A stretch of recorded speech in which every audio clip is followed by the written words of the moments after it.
Olá a todos e sejam muito bem-vindos ao canal Cine Mystique. Se você ainda não é inscrito, por favor, inscreva-se e deixe o seu like no vídeo. Hoje, vamos falar sobre o filme Penguins of Madagascar, de 2014. Era uma vez um quarteto de pinguins com ambições maiores do que apenas manter o zoológico em ordem. Skipper, o líder nato, com a autoconfiança inabalável forjada em incontáveis missões imaginárias. Kowalski, o cérebro, cujas invenções, muitas vezes grandiosas e sempre questionáveis, beiravam a genialidade. Rico, o especialista em demolições e suprimentos, um poço de caos controlado. E Private, o coração sensível e subestimado, sempre em busca de aprovação. A vida no Central Park Zoo, embora confortável, nunca seria suficiente para esses quatro. Eles ansiavam por aventura, algo que rivalizasse com as lendas que eles mesmos haviam criado sobre suas origens. A oportunidade surgiu em um momento inusitado, o aniversário de Private. Eles se aventuram para fora do zoológico, buscando presentes exóticos, e acabam se deparando com o maior estoque de cheetos da cidade. Nessa incursão, contudo, eles são capturados por uma organização sombria e secreta, chamada Força de Intervenção do Norte, FIN, liderada pelo polvo Octávio Zero. Zero, um vilão com um ressentimento profundo e palpável contra todos os pinguins, e em particular, contra a fama e o sucesso do quarteto, revela seu plano: acabar com a espécie deles. Ele nutre um complexo de inferioridade, vendo nos pinguins tudo o que ele, um polvo deslocado e amargo, nunca conseguiu ser. Enquanto isso, os pinguins se encontram em um impasse, presos em um transporte militar. É neste momento que eles encontram os outros agentes secretos. O Lobo Norte, um esquadrão de elite com treinamento de ponta, liderado pelo sofisticado e ligeiramente condescendente Clássico. O Lobo Norte, financiado por um fundo de segurança global, via os pinguins como amadores barulhentos, mas admitia, com relutância, que eles ocasionalmente resolviam problemas. A Dinamite, uma foca-arpia especialista em vigilância, completava a equipe. A missão dos pinguins se torna dupla: escapar da armadilha de Zero e, se possível, provar que são tão dignos de elogios quanto os profissionais do fim. A fuga dos pinguins é, claro, um espetáculo de improvisação e engenharia reversa, geralmente envolvendo Rico engolindo algo crucial e cuspindo-o no momento exato.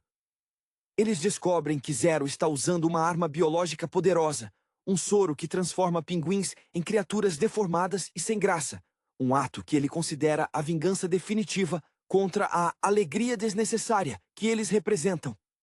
A perseguição leva a equipe por vários locais exóticos, desde navios cargueiros gelados até laboratórios subterrâneos.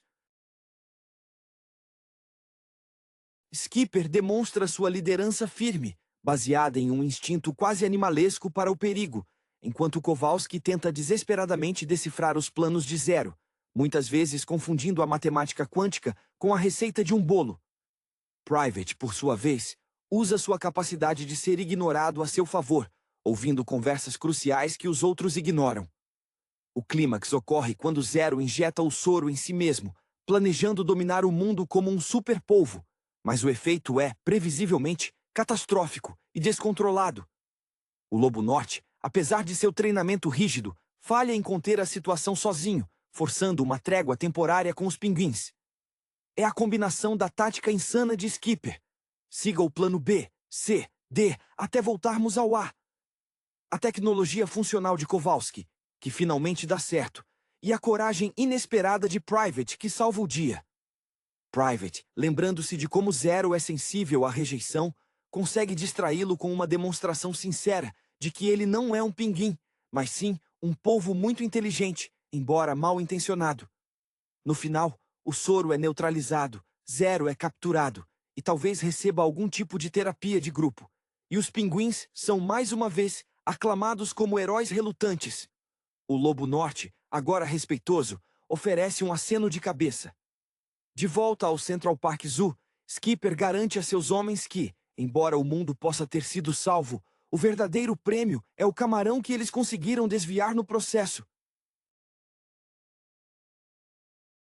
Eles se acomodam prontos para a próxima aventura, pois para um pinguim com um passado de bravatas e um futuro de missões, a monotonia é o verdadeiro inimigo. A jornada desses notáveis pássaros, Skipper, Kowalski, Rico e Private, não era apenas uma fuga do confinamento do zoológico.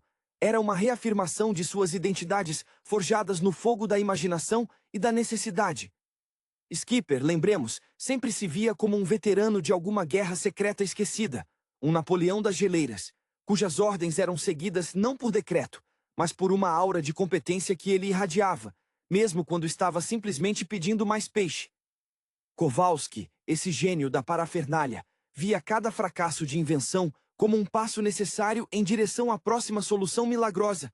Afinal, Thomas Edison não acertou de primeira, pensava ele, enquanto ajustava seus óculos tortos. Quando foram lançados no submundo da espionagem internacional, a fricção com o Lobo Norte era inevitável. Clássico, o líder daquela equipe canina, exibia uma elegância fria, um contraste gritante com o caos organizado dos pinguins. Ele representava a ortodoxia, o manual de operações que Skipper considerava uma sugestão divertida. A inexperiência de Private, inicialmente vista como um fardo, tornou-se sua maior arma.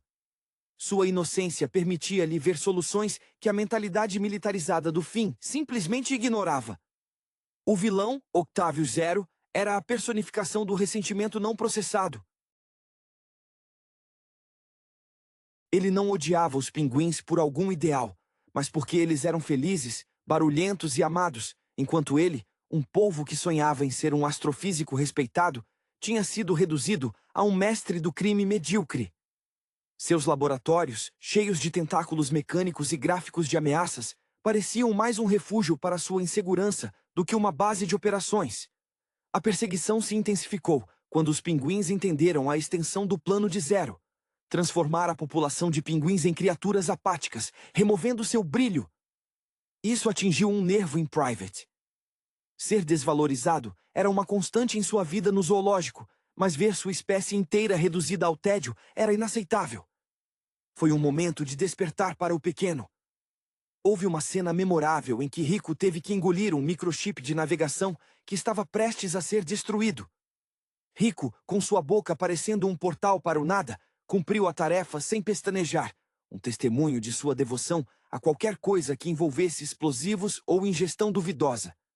A confiança de Skipper no instinto de Rico, mesmo quando parecia puramente autodestrutivo, era o que mantinha a equipe funcionando sob pressão extrema.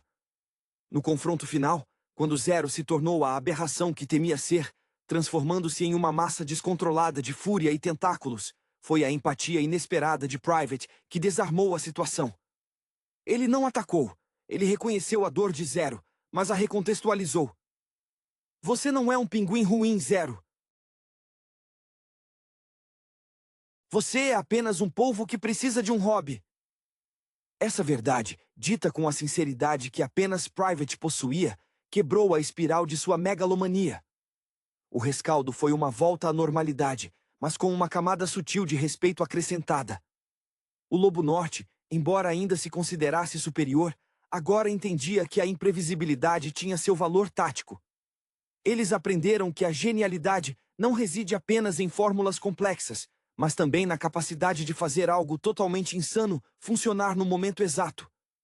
Os pinguins voltaram para seu habitat, não para descansar, mas para recarregar as baterias para a inevitável próxima crise, porque para eles, o verdadeiro sucesso não era a paz, mas a próxima história épica para contar ao sono.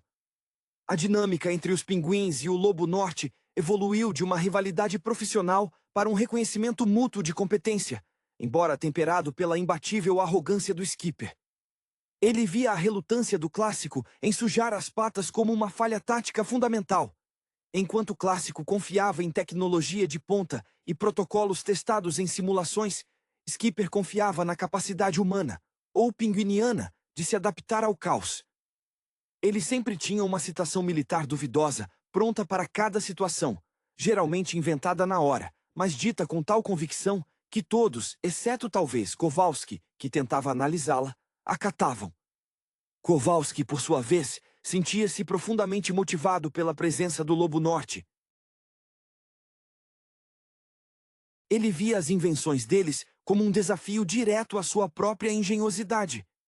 Seu entusiasmo por montar dispositivos de contenção explosivos com materiais encontrados em lixeiras de aeroportos era palpável.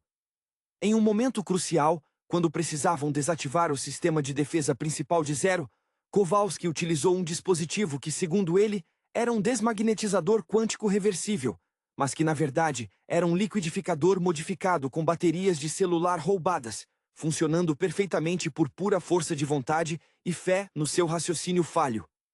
O sofrimento de Zero era quase patético em sua intensidade. Ele não desejava apenas dominar, ele desejava invalidar a alegria. Sua obsessão vinha de uma carreira fracassada como inventor de brinquedos educativos, onde suas criações eram consideradas muito complexas e, francamente, assustadoras. O soro que ele criou não era apenas uma arma. Era a materialização de sua frustração com a simplicidade alegre dos pinguins. Private teve um papel particularmente emocional na resolução do conflito. Ele, que sempre lutou para ser levado a sério, usou sua aparente ingenuidade para perfurar a armadura de Zero. Quando ele se aproximou do vilão transformado, não houve um discurso sobre justiça ou honra, mas um simples ato de compreensão. Private lembrou-se de como era ser o menor e o mais ignorado. Ele ofereceu a Zero não uma derrota, mas um caminho para fora da amargura, sugerindo que talvez ele pudesse usar seus tentáculos para criar arte abstrata, um campo onde a complexidade excessiva era valorizada. Essa sugestão, tão longe de ser uma ameaça, desarmou o vilão mais do que qualquer explosão poderia. Rico, o silencioso guardião do arsenal, encontrou seu momento de glória ao conseguir armazenar e posteriormente regurgitar exatamente a seringa contendo o antídoto. Ele não precisou de instruções complexas. Ele simplesmente sentiu a necessidade e a cumpriu, um verdadeiro mestre da logística instintiva. Sua performance fez com que até mesmo o estoico clássico esboçasse um sorriso contido, um gesto que valeu mais para os pinguins do que qualquer medalha. Ao retornarem ao seu habitat, a sensação não era de exaustão, mas de competência renovada. Eles haviam provado, mais uma vez, que a metodologia não é tudo. O mundo da espionagem pode ser dominado por agentes polidos e bem financiados, mas a verdadeira solução reside na união de loucura controlada, inteligência questionável e um coração que se importa com camarões e com a integridade de seus amigos. A rotina do zoológico agora parecia um mero intervalo entre as grandes guerras que eles estavam destinados a travar, não por obrigação, mas por puro instinto aventureiro.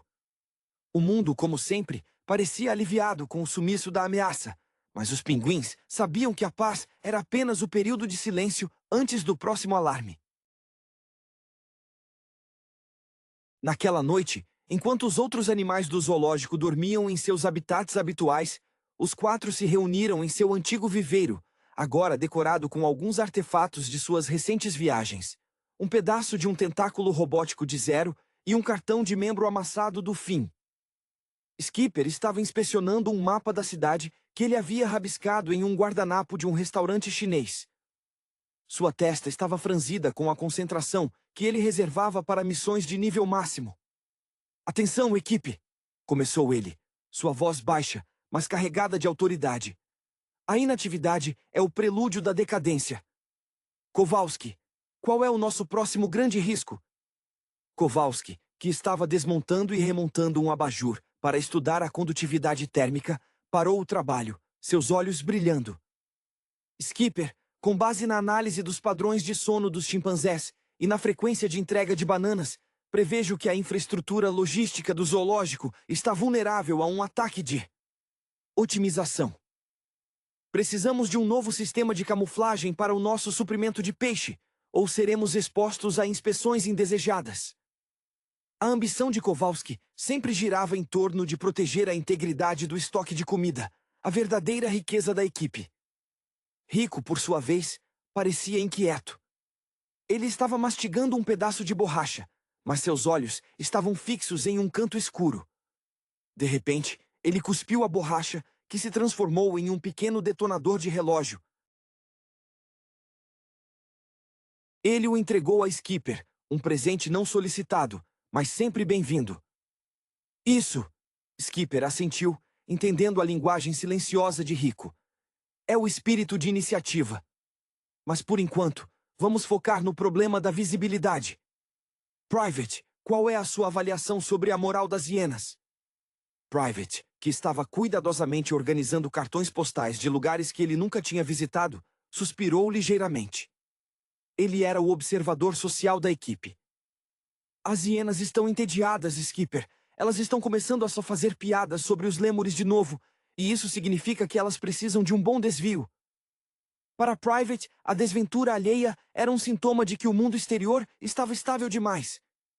Ele sempre buscava um pouco de drama para justificar sua própria existência como um agente secreto. A conversa foi interrompida por um som estridente e melodramático vindo de um monitor de segurança desativado que eles mantinham ligado, apenas por precaução. Era o rei Julien, o lêmure autoproclamado rei de Madagascar, que agora vivia no zoológico, transmitindo um boletim de emergência extremamente longo sobre a perda de seu controle remoto da televisão. Skipper olhou para Kowalski, um sorriso malicioso se formando em seu bico. Um problema de logística de entretenimento de alto risco. Kowalski, podemos criar um rastreador de frequência infravermelha. Rico, prepare a mini escavadeira.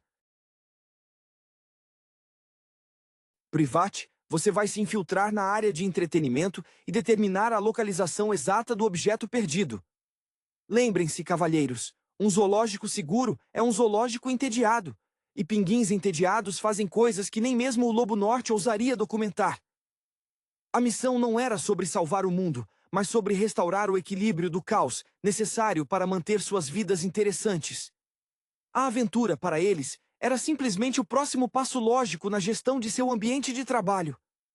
A aceitação da missão do rei Julien não era um ato de benevolência, era uma oportunidade de praticar táticas de infiltração em um ambiente doméstico, um campo de treinamento de baixo risco, mas com alta dose de melodrama. Skipper via a crise do controle remoto como um microcosmo perfeito para testar a obediência de Kowalski sob a pressão da futilidade. Kowalski aceitou o desafio com o fervor de um cientista confrontado com uma equação elegante. Ele rapidamente transformou o abajur desmontado em um analisador de espectro de comunicação doméstica.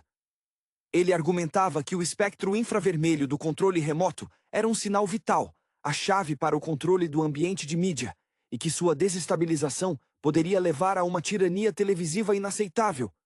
Ele estava vibrando com a possibilidade de provar que até mesmo a busca por um controle perdido poderia ser elevada à ciência de ponta. Rico, ao ouvir escavadeira e infravermelho, imediatamente procurou em seu arsenal interno. Ele regurgitou uma série de ferramentas que pareciam ter sido roubadas de um canteiro de obras abandonado. E mais importante, um pequeno pedaço de queijo fedorento que, em sua lógica distorcida, serviria como um ponto focal olfativo para rastrear a energia estática do controle remoto. Para Rico, cada objeto era um componente potencial para uma explosão ou uma solução bizarra. Private, com sua missão de reconhecimento social, aproximou-se do lêmure com uma calma estudada. Ele sabia que Julien não havia perdido o controle remoto. Ele o havia escondido em algum lugar extravagante para gerar atenção. Private usou sua habilidade de parecer inofensivo para fazer perguntas indiretas, elogiando as habilidades de esconde-esconde de Julien. Ele notou que o lêmure estava excessivamente interessado em uma pilha de caixas de papelão que continham os figurinos antigos do zoológico, uma pista de que o controle estava sendo usado como adereço em alguma performance improvisada. A emoção da equipe vinha da própria previsibilidade da imprevisibilidade. Eles sabiam que Julien faria tudo para ser o centro das atenções, e era isso que eles explorariam. O momento de maior tensão ocorreu quando Kowalski, ao tentar calibrar seu rastreador, acidentalmente enviou um pulso eletromagnético que desativou todas as luzes do zoológico por 5 segundos. O pânico foi breve, mas suficiente para que Skipper o repreendesse com um olhar de desaprovação quase paternal. Kowalski! Precisamos de sutileza, não de um apagão na escala de um ataque de 0. Isso atrai atenção não solicitada. Private, aproveitando a escuridão momentânea, viu o reflexo do controle remoto preso no chapéu de um boneco de pelúcia que Julien usava como seu conselheiro real. Ele discretamente trocou o boneco por um idêntico que ele havia trazido de sua coleção pessoal de coisas que não servem para nada, e voltou para a base. Ao restaurar a energia, Private apresentou o controle remoto a Julien, explicando que ele o havia encontrado enrolado em um ninho de pássaros particularmente dramático, como se estivesse esperando um resgate heróico. Julien aceitou a glória, convencido de sua própria genialidade em esconder à vista de todos. A missão foi concluída com sucesso e 0 baixas. Ao final, enquanto celebravam com pedaços de peixe roubado, Skipper olhou para seus homens. Viram, rapazes? Não importa se é um vilão global ou um lêmure egocêntrico. A falha humana, ou lêmure, reside sempre na vaidade. E a vaidade, meus amigos, é o ponto fraco mais explorável do universo. Eles tinham restaurado a ordem, garantindo que a rotina voltasse ao seu estado normal de caos organizado, prontos para ter a próxima emergência que ameaçasse a paz de seu zoológico. O retorno à rotina, contudo, nunca era o fim da história para os pinguins, era apenas o interregno entre os atos. Naquela noite, enquanto o silêncio do zoológico se instalava, Skipper estava mais reflexivo do que o habitual. Ele se lembrava da frieza calculista do clássico e se perguntava se eles, com toda a sua bravata e improviso, estavam se tornando complacentes. O perigo real, ele sabia, residia em se acostumar à normalidade. Temos que nos manter em forma, mentalmente e fisicamente, ele murmurou para o teto. O mundo não para de girar só porque salvamos um controle remoto.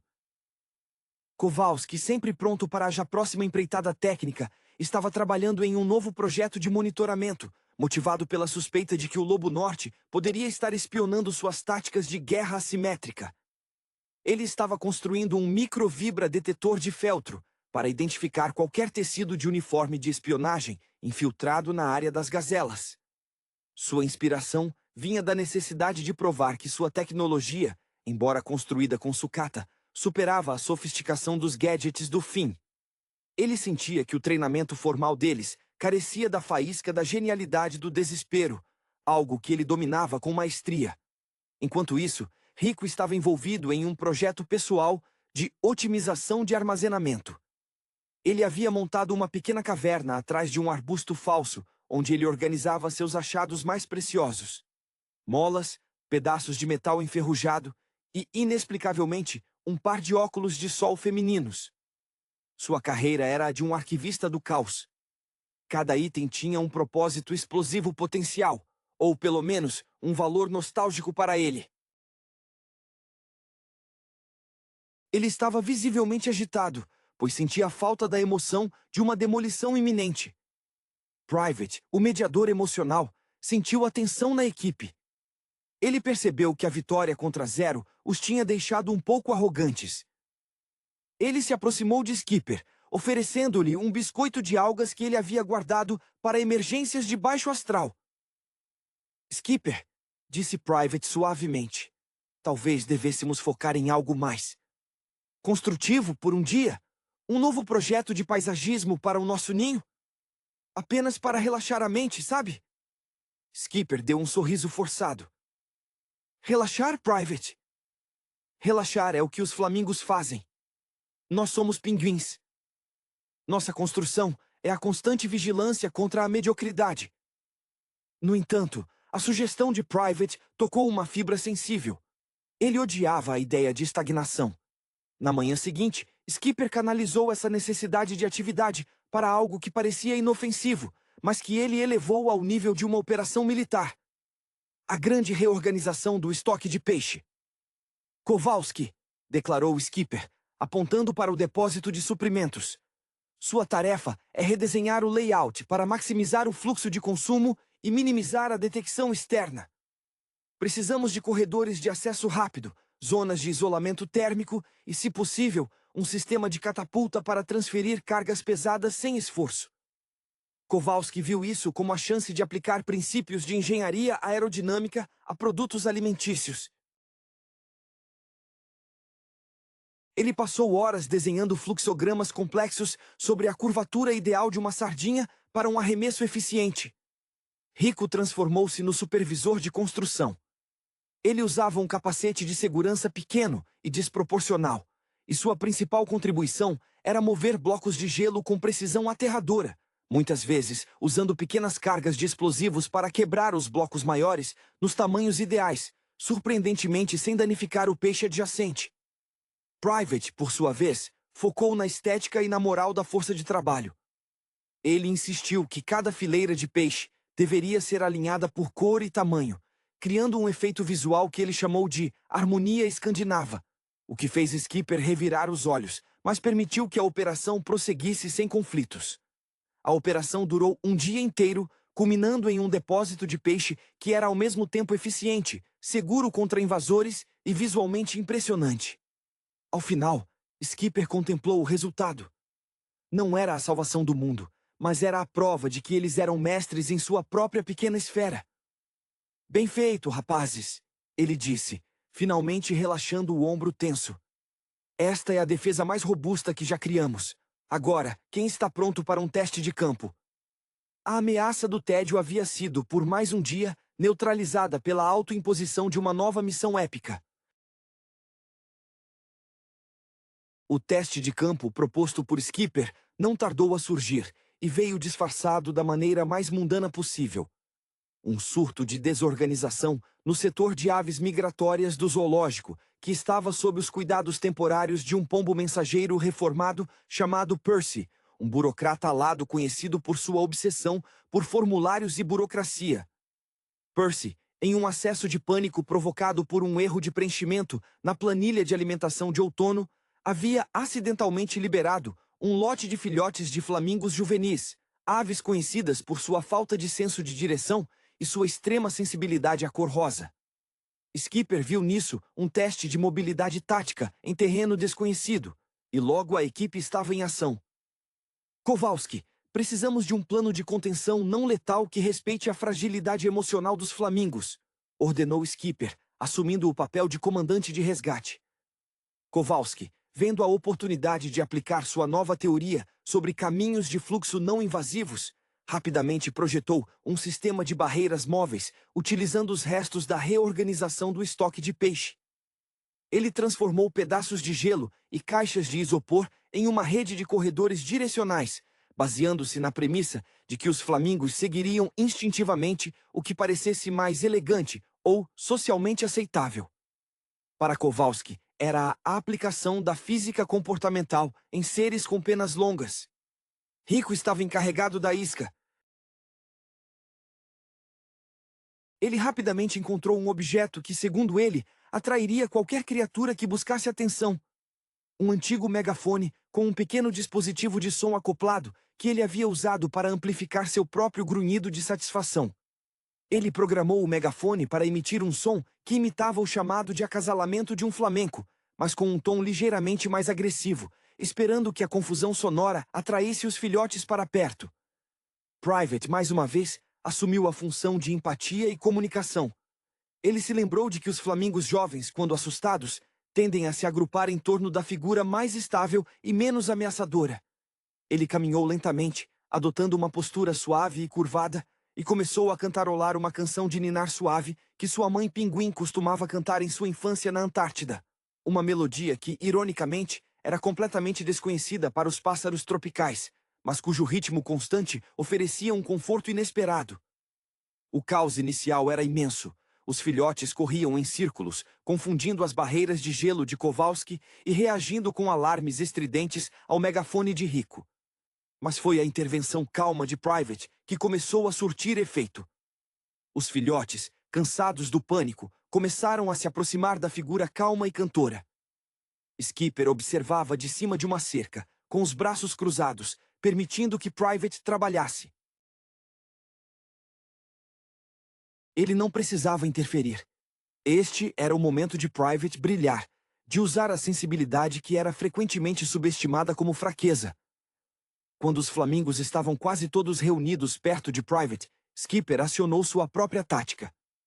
Ele não gritou ordens, mas deu um assobio agudo, um som que ele havia aperfeiçoado para imitar o chamado de alarme de um predador aéreo. Os flamingos, em um movimento instintivo de segurança, levantaram suas longas pernas e se moveram em uma formação coesa e organizada diretamente para o centro de contenção que Kowalski havia preparado. Percy, o pombo, observou tudo de sua gaiola, tremendo. Ele não conseguia entender como uma operação tão complexa poderia ser resolvida sem pelo menos 3 cópias do formulário 32B preenchido em triplicata. Ao final, enquanto os flamingos eram devolvidos em segurança, Skipper bateu no ombro de Private. Bom trabalho, garoto. Você usou sua compaixão como uma arma. É um truque sujo, mas eficaz. Eles voltaram para seu viveiro satisfeitos. A lição daquele dia era clara. Mesmo em missões triviais, a combinação de ciência maluca, caos planejado e uma dose inesperada de empatia era a receita infalível para o sucesso dos pinguins de Madagascar. O mundo estava seguro de novo, pelo menos até que o próximo item do menu do zoológico necessitasse de uma intervenção militar disfarçada de cuidado. A efemeridade da satisfação pós-missão era algo que Skipper entendia profundamente. A glória era apenas um breve lampejo antes da próxima necessidade de ação. O sucesso com os flamingos apenas realçava o ponto de que o zoológico era um campo de treinamento contínuo, repleto de ameaças menores que exigiam a mesma precisão tática das ameaças globais. Eles precisavam de um novo desafio, algo que os tirasse da órbita da rotina burocrática do Percy. A oportunidade veio na forma de uma visita inesperada e altamente protocolar. O Dr. Blowhole, o golfinho vilão que, após seu último fracasso, havia sido forçado a cumprir um programa de reabilitação no zoológico vizinho, foi trazido para uma sessão de integração comunitária supervisionada. Blowhole, um gênio científico com um complexo de superioridade aquático, encarava os pinguins com um desprezo gelado. Ele acreditava que sua inteligência superior deveria tê-lo elevado a um trono, e não a uma piscina de terapia supervisionada. Skipper viu Blowhole não como um inimigo a ser detido, mas como um espécime a ser estudado, e se possível desmoralizado. Kowalski, sussurrou Skipper durante um breve momento de intervalo. Precisamos de um plano para invalidar a aura de superioridade dele. Algo que toque em seu intelecto, não em suas ambições de dominância mundial. Ele valoriza demais a lógica. Kowalski, com um brilho de desafio nos olhos, começou a formular o impossível. Ele decidiu que precisava criar uma falha irrefutável na lógica de Blowhole. Ele iria projetar um paradoxo físico que só pudesse ser resolvido pela aceitação da aleatoriedade pura, algo que o cérebro de Blowhole, viciado em equações perfeitas, não conseguiria processar. Sua inspiração era a ideia de que toda ciência tem um ponto cego. Ele começou a trabalhar em um dispositivo que emitia ondas sonoras em frequências que, segundo seus cálculos, deveriam induzir uma leve sensação de confusão matemática em mamíferos marinhos. Rico, ao saber que o projeto envolvia manipulação sonora, preparou-se para o uso de amplificadores e ressonadores. Ele tinha em seu arsenal um bocal de um instrumento de sopro antigo que ele havia encontrado, e ele o modificou com um pedaço de metal vibrante. Sua contribuição era garantir que o som emitido por Kowalski atingisse o volume e a ressonância necessários para penetrar o sistema auditivo sensível de Blowhole. Ele estava animado. Manipular o som era quase tão bom quanto uma boa detonação. Private, por sua vez, foi designado para a tarefa de distração humana. Enquanto os agentes de Blowhole estavam ocupados garantindo que ele não tentasse nadar para fora, Private iniciou uma conversa educada com a monitora humana, falando sobre a importância do trabalho voluntário e a beleza da integração social. Sua voz doce e sua aparente inocência eram a cortina de fumaça perfeita, mantendo os olhos dos cuidadores fixos nele e longe da base de operações dos pinguins. O momento da execução foi tenso. Quando Blowhole estava no meio de um discurso pedante sobre a superioridade dos cetáceos em relação às aves marinhas, Kowalski ativou seu dispositivo. O som não era alto, mas era intrinsecamente errado. Era uma série de cliques e zumbidos que pareciam desafiar a própria ordem da acústica. Blowhole parou no meio da frase.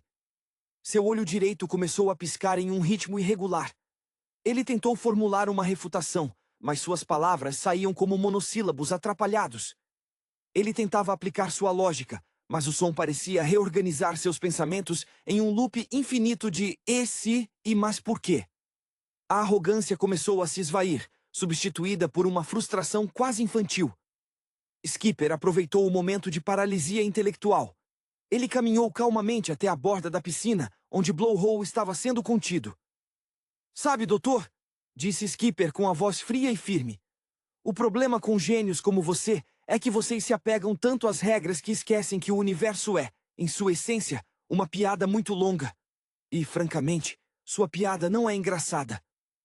Essa observação, vinda de um pinguim que governava seu mundo através de regras autoimpostas, atingiu Blowhole mais forte do que qualquer explosão. A aceitação da ironia, sugerida por Skipper, destruiu sua necessidade de controle lógico. Ele soltou um guincho de derrota e recuou para o fundo da piscina, derrotado não pela força, mas pela filosofia. O Lobo Norte enviou um relatório breve, reconhecendo a eficácia dos pinguins em resolver incidentes de desvio comportamental em espécies marinhas com alto QI. Desta vez, não houve condescendência, apenas um reconhecimento seco de que, em certas situações, a abordagem caótica era a mais eficiente. Ao retornarem ao viveiro, Skipper organizou um jantar de celebração com o melhor peixe do estoque recém-organizado. Ele olhou para seus homens, um por um. Eles não precisavam de reconhecimento público.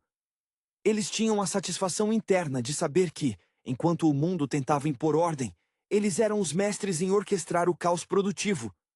A vida de um agente secreto pinguim era um ciclo interminável de desarmar a seriedade do mundo. A vitória sobre a arrogância intelectual de Blowhole trouxe uma breve trégua, mas Skipper sentia que o quarteto estava se tornando muito previsível em seus métodos. O sucesso constante gerava um conforto perigoso, um inimigo que ele temia mais do que qualquer polvo ou golfinho megalomaníaco. Era necessário injetar um elemento de imprevisibilidade externa, algo que forçasse Kowalski a improvisar sem um plano de fundo teórico sólido. Essa injeção de novidade veio na forma de um artefato perdido, trazido acidentalmente para o zoológico por um funcionário de manutenção que havia trabalhado em um museu de história natural em Nova York. O objeto era um antigo diário de bordo, supostamente pertencente a um explorador polar esquecido do século XIX. O diário continha esboços enigmáticos e mapas incompletos, mas o que realmente chamou a atenção de Skipper foi um trecho rabiscado que falava sobre uma navegação subterrânea secreta que ligava vários pontos importantes da cidade sob o zoológico. Skipper convocou uma reunião de emergência, com a gravidade de quem acabara de descobrir um túnel de mísseis inimigos. Atenção! A monotonia acabou. Temos aqui a chave para o submundo da cidade. Kowalski, sua tarefa é decifrar a cartografia. Rico, você vai preparar o equipamento de escavação de emergência. Private, você será nosso especialista em reconhecimento de túneis, com sua baixa estatura e capacidade de passar despercebido. Kowalski ficou extasiado. Este não era apenas um problema de engenharia, era um quebra-cabeça histórico e geográfico. Ele passou a noite debruçado sobre o diário, usando um microscópio adaptado de um relógio antigo. Ele percebeu que os esboços enigmáticos eram, na verdade, diagramas topográficos codificados, baseados em constelações estelares vistas de um ponto de vista muito específico: o telhado do zoológico durante um eclipse solar específico de 1888. Para Kowalski, era a validação suprema de sua capacidade de encontrar ordem no caos histórico.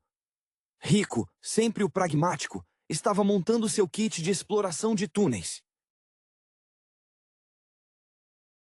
Ele usou um extintor de incêndio velho, modificou o bico para emitir um feixe de luz concentrado e encheu o tanque com uma mistura de areia e glitter, porque, como ele comunicou com um grunhido, qualquer túnel precisa de um pouco de estilo no escuro. Sua maior contribuição foi o desenvolvimento de um sistema de sinalização rudimentar, baseado em cheiros distintos, para que a equipe pudesse se orientar no labirinto subterrâneo. Private, ciente da claustrofobia potencial, trabalhou em sua preparação mental. Ele imaginou o túnel não como um lugar de escuridão, mas como uma passagem secreta para uma aventura.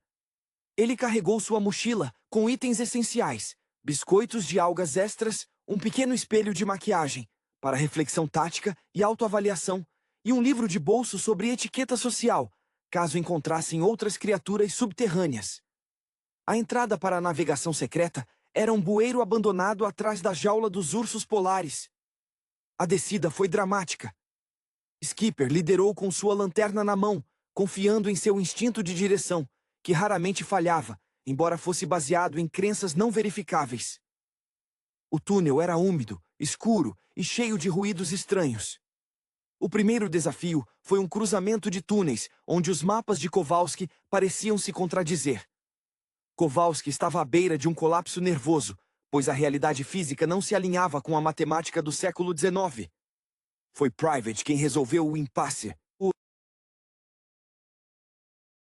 Ele notou que um dos túneis tinha um leve cheiro de mofo misturado com lavanda, um odor que ele associou imediatamente ao perfume caro usado pela monitora-chefe dos pinguins, que tinha um hábito noturno de fumar em segredo perto daquele local.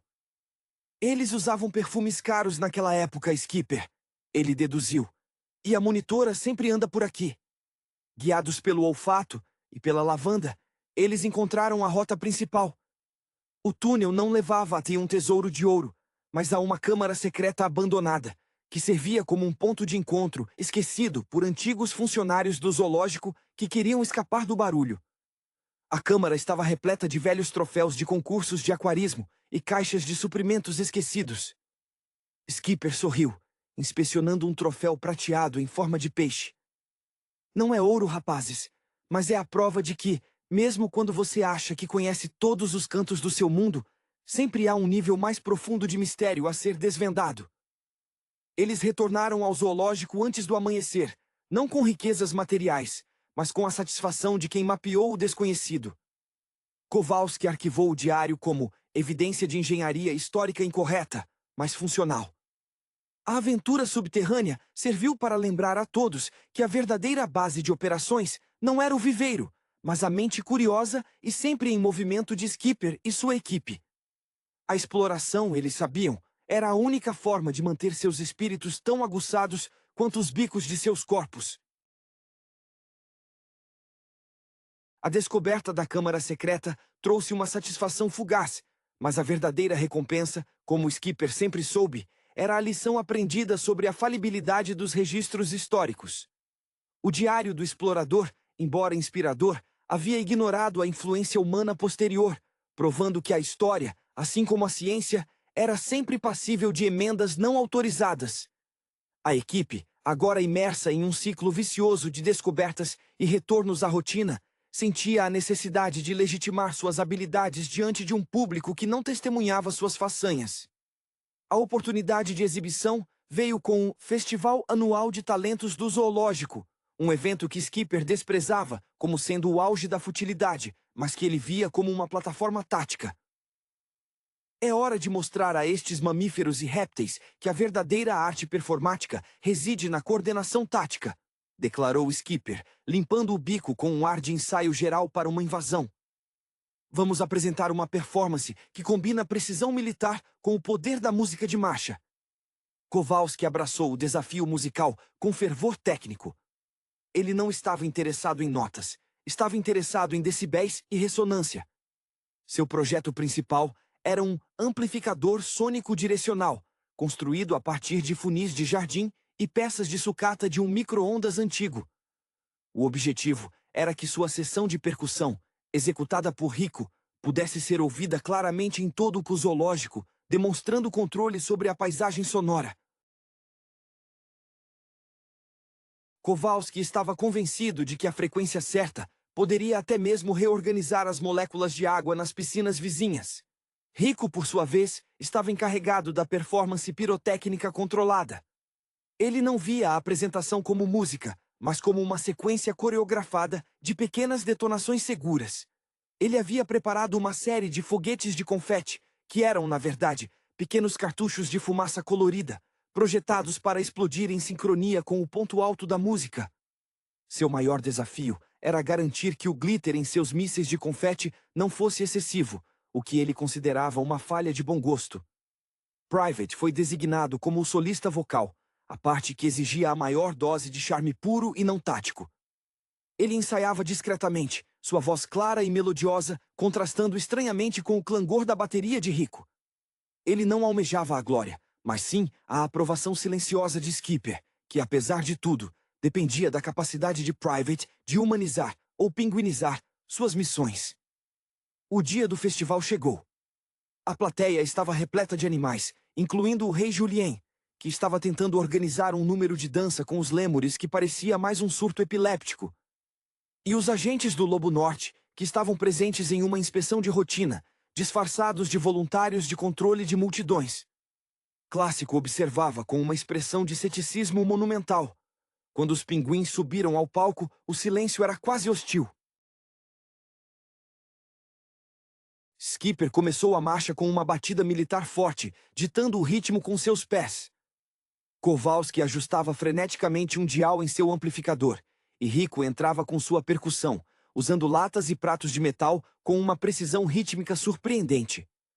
No clímax da música, Private soltou sua voz em um vocal limpo e surpreendentemente emocionante, cantando sobre a beleza da camaradagem e da vigilância constante.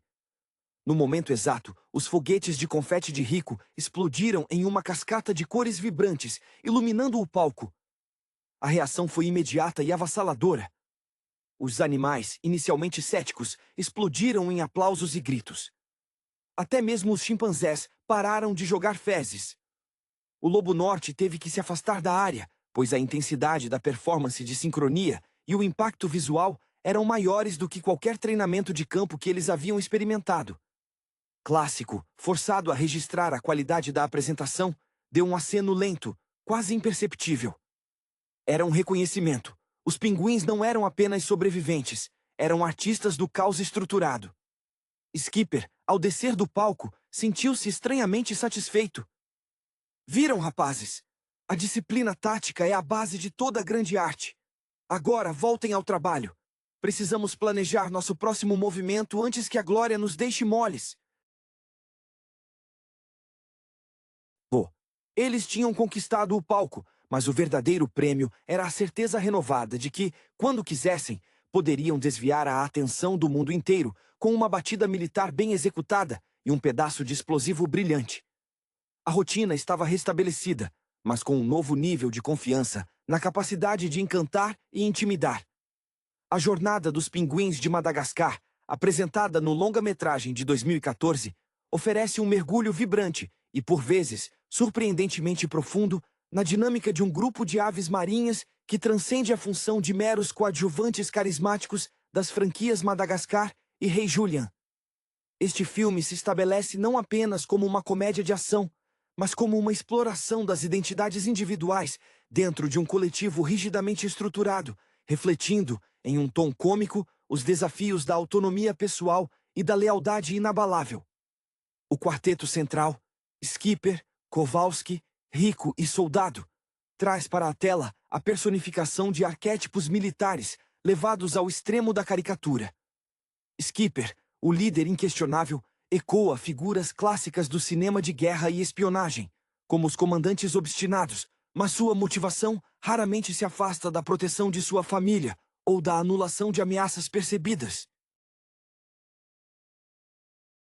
A genialidade, ou a falta dela, de Kowalski, o cérebro da operação, é um reflexo direto das tentativas frenéticas de cientistas em filmes de ficção científica, cujos planos mirabolantes frequentemente beiram a loucura, mas que sustentam a engenharia narrativa para justificar as acrobacias do grupo.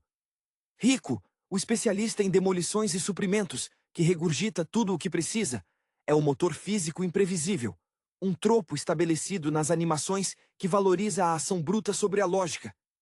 E Soldado, o novato subestimado, personifica a necessidade de validação, buscando desesperadamente provar seu valor, um tema recorrente em narrativas de formação.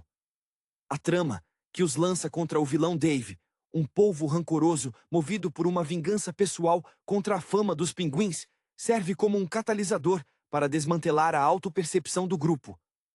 Dave, cujas motivações parecem derivar de uma inveja superficial de celebridade, algo que os próprios pinguins, com seus shows e aparições, inadvertidamente cultivaram. É um espelho distorcido. Ele força os pinguins a confrontarem a natureza de sua fama e a forma como eles são percebidos pelo mundo exterior. A ironia reside no fato de que, enquanto eles se veem como agentes secretos de elite, o mundo os vê como atrações de zoológico. O filme também introduz o Norte Congelado, uma organização de elite composta por outros animais, liderada pelo Lobo Cinzento. Esta organização representa a contrapartida profissional e séria do que os pinguins tentam ser. O Lobo Cinzento, com sua postura austera e métodos tradicionais de espionagem, funciona como um mentor relutante e um juiz implícito das táticas pouco ortodoxas do quarteto. Sua relutância em confiar nos pinguins espelha o ceticismo do público em relação a qualquer coisa que pareça excessivamente caótica, mas a ação subsequente mostra que a singularidade dos pinguins é, na verdade, sua maior força tática. A verdadeira espinha dorsal emocional, no entanto, reside na trajetória de Soldado. Sua jornada de ser constantemente rejeitado pelo grupo por ser pequeno demais ou jovem demais culmina em um momento de empoderamento genuíno. A capacidade de Soldado de entender e se conectar com Dave em um nível mais empático, um traço que o grupo militarizado de Skipper havia negligenciado, é o que salva o dia. Isso sugere que a eficácia total não reside apenas na disciplina cega ou no planejamento complexo, mas na inteligência emocional e na capacidade de ver além da missão imediata. Em termos de produção, a animação mantém o estilo vibrante e fluido estabelecido nas produções da DreamWorks, garantindo que as sequências de ação, especialmente as perseguições e os resgates elaborados, sejam dinâmicas e visualmente estimulantes. O filme celebra a camaradagem, mas também sutilmente questiona a rigidez de identidades autoimpostas. Os pinguins de Madagascar são um produto de sua própria mitologia. Eles se tornaram os espiões que sempre fingiram ser, não por seguirem um manual de operações, mas por confiarem cegamente na loucura um do outro. É uma ode à amizade disfarçada de filme de espionagem de baixo risco, onde o maior perigo é ser esquecido ou substituído. A complexidade dos laços entre os 4 pinguins é um estudo de caso fascinante sobre a formação de identidade em grupo. Skipper, em sua autoconfiança quase messiânica, raramente permite a introspecção. Ele é a personificação do lema: ação primeiro, perguntas depois. Sua necessidade constante de estar no comando é menos sobre ambição de poder e mais sobre a manutenção da ordem percebida que impede o caos. Ele admira a competência, mas desconfia da flexibilidade, o que o coloca em conflito direto com a natureza inerentemente caótica das situações que eles criam. Kowalski, por outro lado, anseia pela validação intelectual. Seus planos, frequentemente desenhados com diagramas excessivamente detalhados e jargões pseudocientíficos, são um grito por reconhecimento de sua inteligência. Ele é o motor da inovação no grupo, mesmo que suas inovações frequentemente compliquem a missão original. A forma como ele se expressa, sempre com uma seriedade despropositada, humaniza a loucura da operação, oferecendo um contraponto lógico, ainda que falho, à impulsividade de Skipper. Rico é o elo mais primal, quase um animal de estimação funcional. Sua contribuição raramente passa pelo discurso, é puramente visceral. Ele funciona como um símbolo da parte do cérebro que age sem pensar, o depósito de recursos ilimitados que desafia as leis da física e da biologia. O público se acostumou com sua presença como um recurso cômico confiável, mas no filme de 2014, ele é sutilmente relegado um pouco mais ao papel de apoio, permitindo que Soldado assuma o centro das atenções emocionais. A redenção de Soldado é o coração pulsante da narrativa. Sua frustração com a infantilização constante ecoa sentimentos universais de quem é visto como menos capaz devido à idade ou inexperiência. Quando ele se sente atraído pela promessa de aceitação oferecida por Dave, não é mera traição. É uma busca por pertencimento em um nível mais profundo do que o militarismo estrito de Skipper permite. O momento em que ele se afasta do grupo para descobrir sua própria identidade, descobrindo que ele é, de fato, um Unregeddable. É um clímax emocional que ressoa com qualquer espectador que já se sentiu um estranho em seu próprio círculo. Dave, o antagonista polvo, é construído sobre a base da autopiedade explorada pela mídia. Ele não é um gênio do mal. É um artista incompreendido que viu sua carreira definhar, enquanto os pinguins, que ele considera meros truques de zoológico, alcançavam o estrelato. Seu ódio é a inveja pura do artista menos talentoso, mas mais comercialmente viável. A maneira como ele tenta desmantelar a equipe, ao oferecer a Soldado o que ele deseja, aceitação e reconhecimento, é uma tática psicológica brilhante, explorando a falha estrutural mais óbvia do grupo de pinguins, a falta de atenção individualizada. O Norte Congelado, por sua vez, adiciona uma camada de sátira ao gênero de espionagem. Eles são a versão adulta e profissional dos pinguins, mas sua excessiva seriedade e planejamento meticuloso os tornam lentos e previsíveis em comparação com a adaptabilidade caótica dos protagonistas. O Lobo Cinzento aprende relutantemente que a fórmula de sucesso nem sempre é a mais elegante ou a mais convencional. Às vezes, a chave para desarmar um vilão rancoroso é a empatia genuína, algo que o treinamento militar de elite frequentemente ensina a suprimir. O filme celebra, portanto, a beleza do desvio, a eficácia da disfunção quando aplicada com lealdade mútua. A estrutura narrativa do filme, ao justapor o caos dos pinguins com a ordem rígida do Norte Congelado, oferece um comentário satírico sobre a noção de profissionalismo no contexto da animação familiar. O Lobo Cinzento e seus agentes representam a burocracia da espionagem, onde cada movimento é calculado e justificado por protocolos estabelecidos. Em contraste, os pinguins operam sob uma lógica interna tão bizarra que se torna imune à análise externa. A sua coordenação, vista de fora, é puramente instintiva, uma dança de reações a estímulos mínimos que apenas eles compreendem. Skipper, ao liderar o ataque inicial contra Dave, exibe um desdém quase aristocrático pelas táticas do Norte Congelado, vendo nelas uma lentidão que beira a covardia. A química entre os pinguins é forjada em anos de experiências compartilhadas, a maioria das quais, presumivelmente, terminou em desastre ou em uma fuga milagrosa. Essa história não contada confere peso às suas interações. Quando Skipper dá uma ordem, não é apenas uma sugestão, mas um comando baseado em um histórico comprovado de sobrevivência mútua. Essa história implícita é o que permite a Kowalski manter sua fé nos planos mais absurdos. Ele confia no resultado porque confia na capacidade de Skipper de navegar pelo caos subsequente. O elemento mais pungente na jornada de Soldado, no entanto, é a sua redescoberta de quem ele é, fora da sombra dos outros três. O vilão Dave explora um vazio existencial, a ausência de um senso de identidade única. Dave não apenas oferece aceitação, ele oferece um espelho que reflete Soldado como um indivíduo, não como o pequeno ou o membro júnior. A revelação de que Soldado possui a capacidade de se comunicar com os pinguins da Antártida, que são o foco da ira de Dave, é mais do que um truque de enredo. É a afirmação de que suas características mais singulares, sua aparente fragilidade ou inocência, são, na verdade, a chave para a resolução do conflito. É a vitória da empatia sobre a estratégia militar cega. Quando o soldado se reconcilia com seus irmãos, a emoção não é apenas alívio, mas uma redefinição do grupo. A partir desse ponto, eles deixam de ser meramente Skipper, Kowalski e Rico, com um apêndice, para se tornarem um quarteto onde cada um tem um papel insubstituível e validado.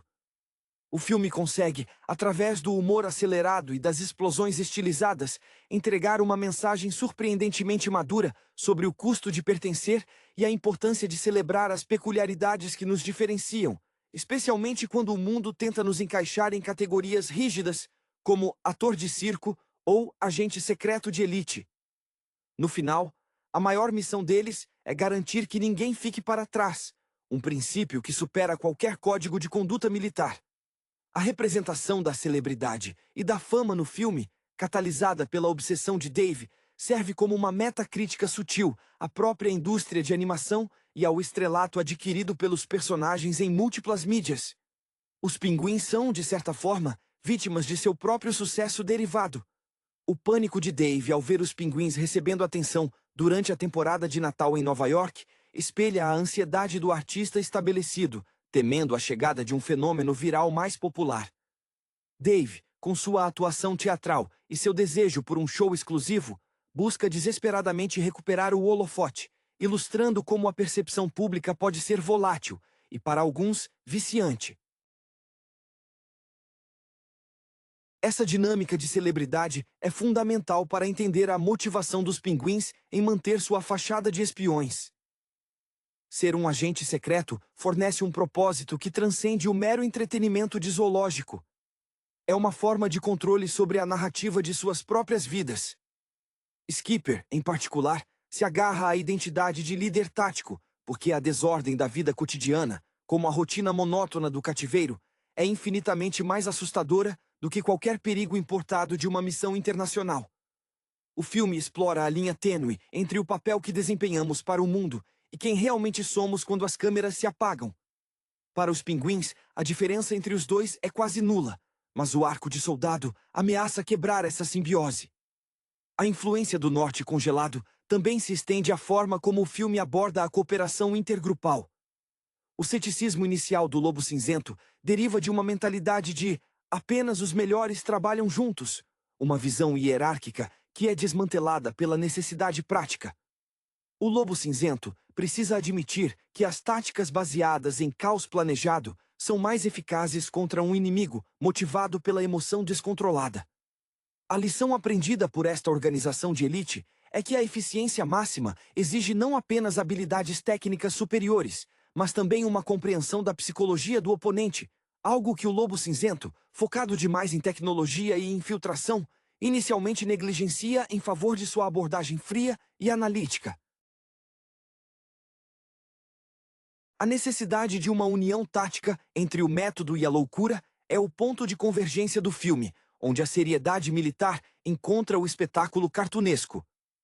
A exploração da camaradagem, levada ao extremo cômico, é o que cimenta a longevidade desses personagens no imaginário popular. A lealdade dos pinguins não é apenas um traço de caráter, é um mecanismo de sobrevivência desenvolvido em um ambiente de constante imprevisibilidade. Pense na forma como o rico interage com o mundo. Ele não precisa de palavras, pois sua função dentro do quarteto é tão clara quanto a de um bisturi na mão de um cirurgião.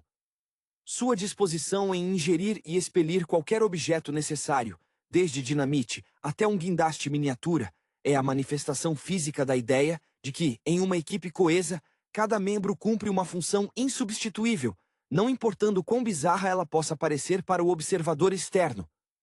Kowalski, em seus delírios científicos, também busca um tipo de estabilidade através da previsibilidade do cálculo. Se ele consegue criar uma fórmula para o caos, então o caos se torna controlável. Essa necessidade de quantificar o imprevisível é um espelho da ânsia humana por ordem em um universo indiferente. Seus monólogos técnicos, muitas vezes ignorados por Skipper, são o grito silencioso de um intelectual aprisionado em um corpo de agente de ação. Ele anseia por um mundo onde suas equações sejam o fator determinante da vitória, e não apenas um rascunho rabiscado que leva a um salto de paraquedas improvisado. Dave, por sua vez, simboliza a frustração do artista marginalizado. Sua vingança não é sobre poder global, mas sobre visibilidade pessoal. Ele deseja ser reconhecido como o artista sério que é, e não o outro cara que serve de contraste cômico para o sucesso avícola. Essa inveja de Dave ressoa com a eterna batalha entre arte e entretenimento de massa. Ele é a representação do ressentimento, gerado pela superficialidade do sucesso moderno, onde carisma e apelo visual frequentemente superam o mérito artístico genuíno.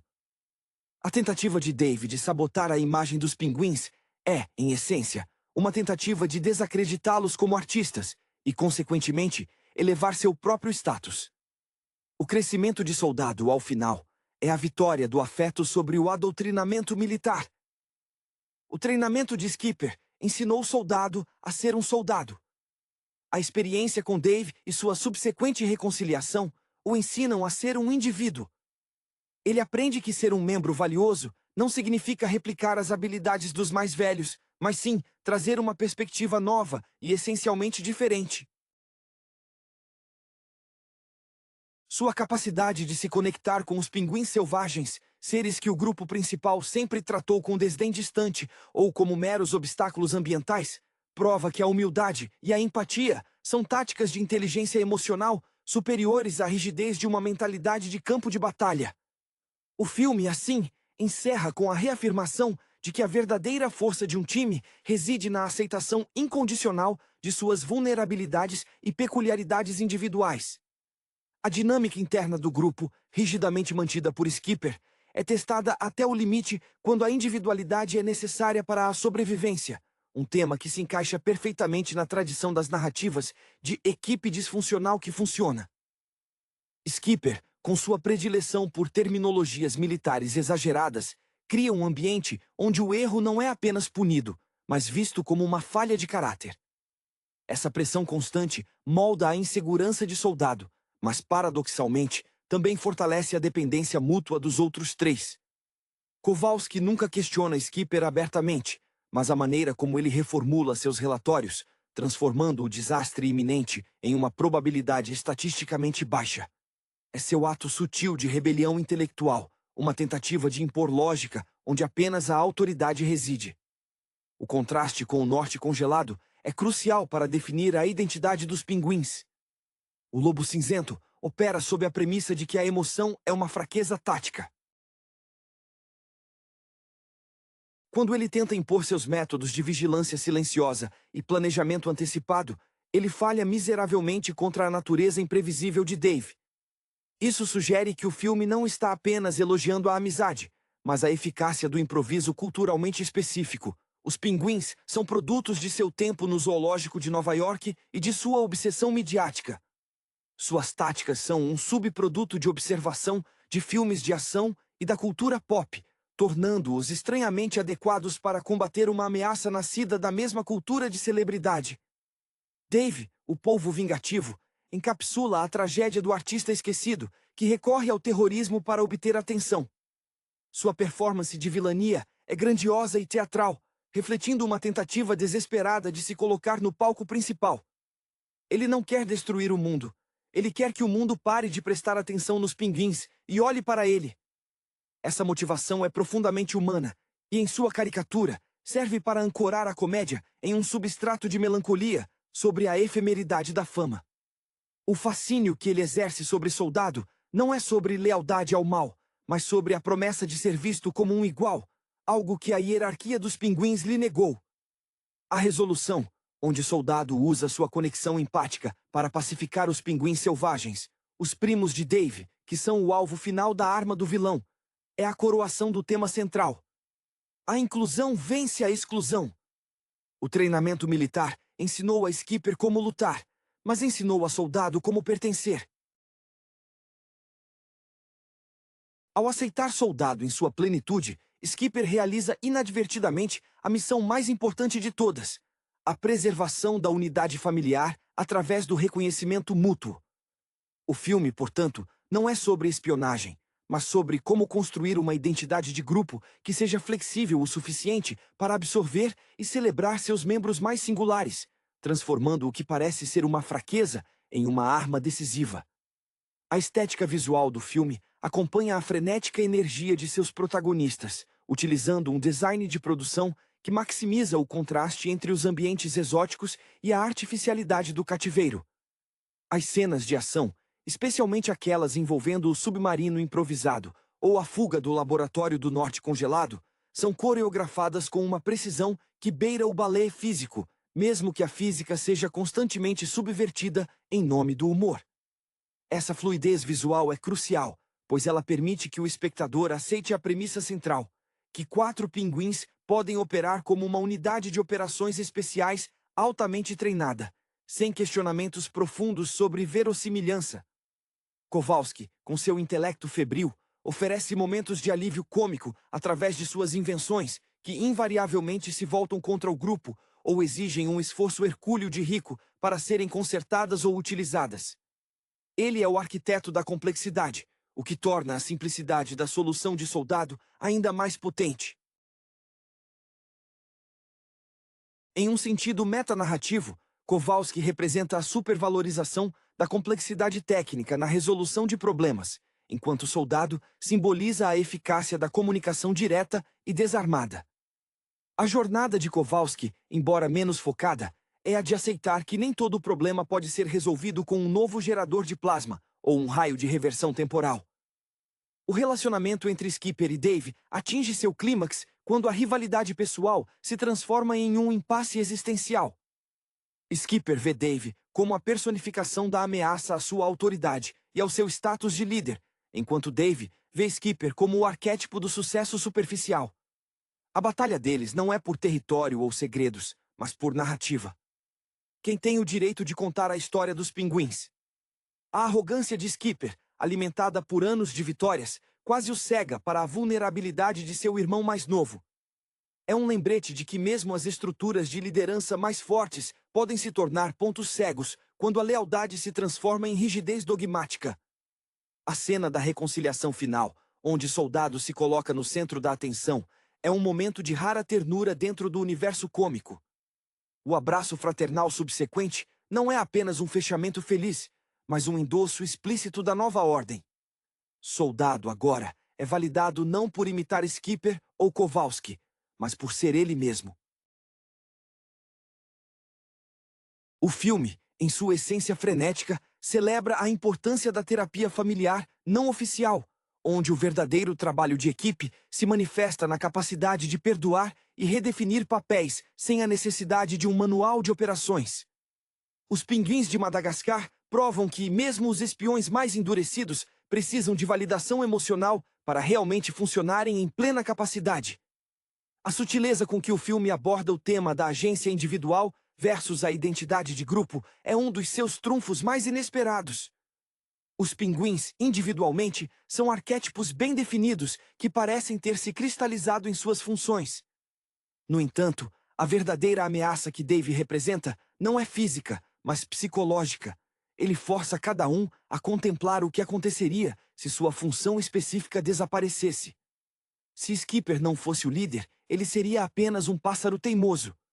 Se Kowalski falhasse em sua próxima invenção, ele seria um mero observador. Essa crise de propósito é o que torna a separação temporária de Soldado tão devastadora para o quarteto. A atração de Soldado pelo norte congelado, ou mais precisamente, pela aceitação que Dave lhe promete, é a busca por um grupo secundário que valorize suas contribuições de forma explícita e não condicionada. Enquanto os outros três o aceitam com base em sua utilidade tática demonstrada, Dave o aceita por quem ele é no momento de sua maior vulnerabilidade. Este é um espelho temático das dinâmicas sociais em que indivíduos em estruturas rígidas buscam validação em grupos externos que parecem mais acolhedores ou menos exigentes em termos de performance constante. A forma como o soldado internaliza a ideia de que ele é diferente é o ponto de partida para sua subsequente emancipação. O humor físico, embora predominante, serve frequentemente para mascarar a seriedade da tensão subjacente. Por exemplo, as explosões orquestradas por Rico são sempre espetaculares, mas a confiança cega que Skipper deposita na capacidade de Rico de conjurar a ferramenta exata no momento exato é, em si, um ato de fé irracional. Essa fé é o cimento da irmandade deles. É um pacto não verbal que diz: eu não preciso entender como você faz isso, eu só preciso saber que você fará. Essa dependência mútua, forjada no fogo da necessidade, é o que o norte congelado, com toda a sua tecnologia de ponta e planejamento estratégico, não consegue replicar. A interação entre os pinguins e os animais antárticos no clímax é a síntese da mensagem sobre o outro. Os pinguins selvagens, vistos pelos protagonistas como seres inferiores ou meros habitantes do habitat, são, na verdade, a chave para desarmar a arma sônica de Dave. A capacidade de Soldado de se comunicar com eles, usando sua voz recém-descoberta e sua empatia, demonstra que o conhecimento não se restringe a manuais de espionagem ou diagramas científicos. Ele reside na capacidade de se conectar com o mundo em seus próprios termos. O filme, portanto, conclui que a verdadeira inteligência operacional é a inteligência social e emocional, algo que o treinamento de elite muitas vezes tenta erradicar em nome da eficiência militar. A forma como o filme lida com a nostalgia e a origem dos pinguins é outro ponto de interesse. A sequência de abertura, que mostra a infância dos quatro em um zoológico antártico e sua subsequente fuga para Nova York, estabelece as bases para a obsessão de Dave. Essa origem mítica, na qual os três mais velhos salvam o bebê soldado, define a hierarquia desde o início. Skipper, Kowalski e Rico são os protetores salvadores, e Soldado é o salvo, perpetuando um ciclo de dependência. A jornada de Soldado no filme de 2014 é a quebra desse ciclo, a maturidade forçada a reescrever o evento fundacional de sua equipe. Ele se torna, por um breve momento, o salvador dos salvadores. Essa reconfiguração de papéis é facilitada pela inocência inerente de Soldado, um traço que Dave tenta explorar, mas que acaba se tornando a ferramenta de sua derrota.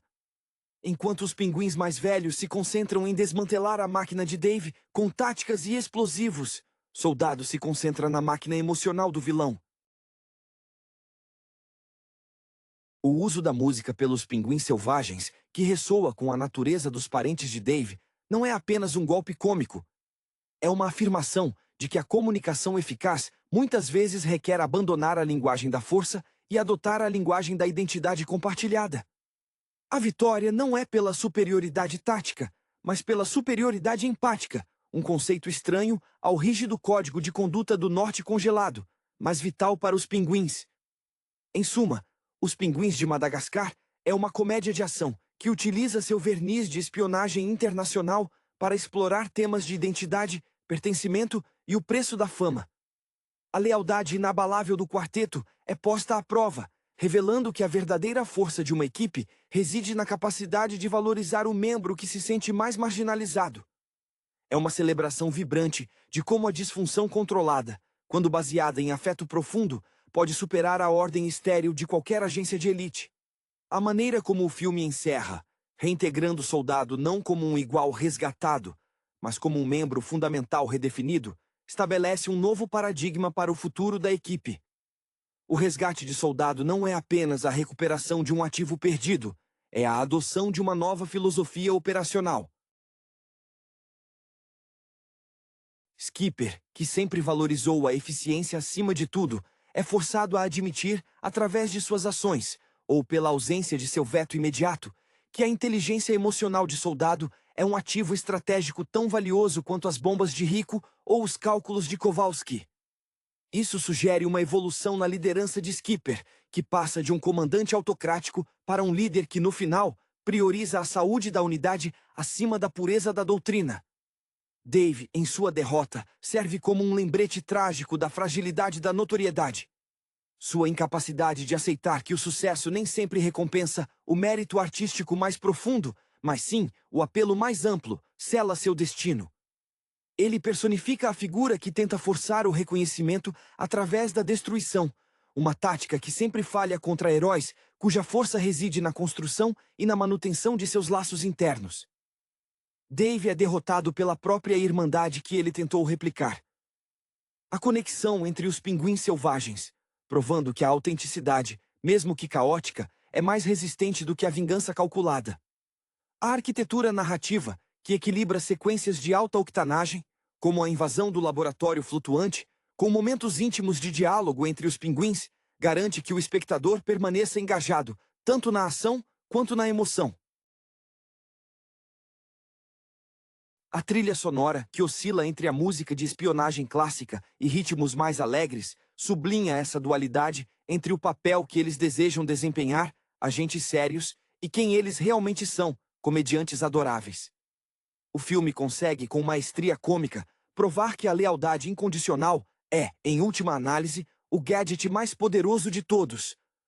O legado deste filme reside não em suas cenas de ação espetaculares, mas na confirmação de que a identidade mais forte de qualquer grupo é aquela que celebra a contribuição única de seu membro mais subestimado.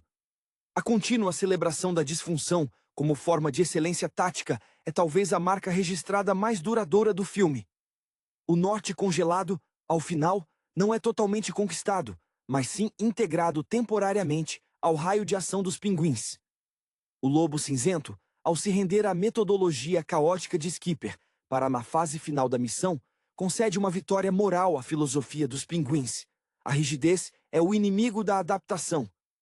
Essa rendição tática do profissionalismo tradicional ao improviso alegre é um comentário sobre a obsolescência de métodos inflexíveis em um mundo em constante mudança. O Lobo Cinzento aprende que a hierarquia nem sempre se traduz em eficácia imediata. Às vezes, a melhor estratégia é simplesmente seguir o pinguim que grita mais alto e parece mais certo de suas próprias convicções absurdas. A individualidade de Rico merece uma nota final, pois ele é o personagem menos verbal, mas o mais consistentemente leal à função. Ele é o espectador silencioso da evolução de Soldado. Enquanto Skipper e Kowalski estão focados na estratégia macro, Rico observa a dinâmica interpessoal. Sua natureza primária o torna menos propenso a julgamentos intelectuais ou de liderança, permitindo-lhe aceitar a mudança de Soldado com a mesma naturalidade com que ele aceita uma granada saindo de seu estômago. Essa aceitação não questionadora por parte de Rico cimenta a ideia de que a verdadeira coesão de grupo transcende a necessidade de lógica explícita. O filme, ao explorar as raízes dos pinguins, oferece um breve, mas significativo, vislumbre de sua vida antes de se tornarem lendas do entretenimento. A fuga do zoológico na Antártida, motivada pela simples curiosidade juvenil e pelo desejo de um ambiente mais exótico, estabelece a atração inerente deles pelo risco. Eles não são forçados a serem espiões por circunstâncias externas, mas por uma vocação interna para a aventura. Essa vocação, no entanto, é canalizada e rigidificada pela liderança de Skipper, transformando o desejo por aventura em um dever militar. A libertação de Soldado é, portanto, também uma libertação da rigidez doutrinária imposta por Skipper, permitindo que o desejo original de aventura floresça em uma forma mais pessoal e conectada. Ao final, Os Pinguins de Madagascar funciona como uma fábula moderna sobre a autoaceitação em comunidade. O sucesso da missão não é medido pela captura de Dave, mas pela restauração do equilíbrio interno da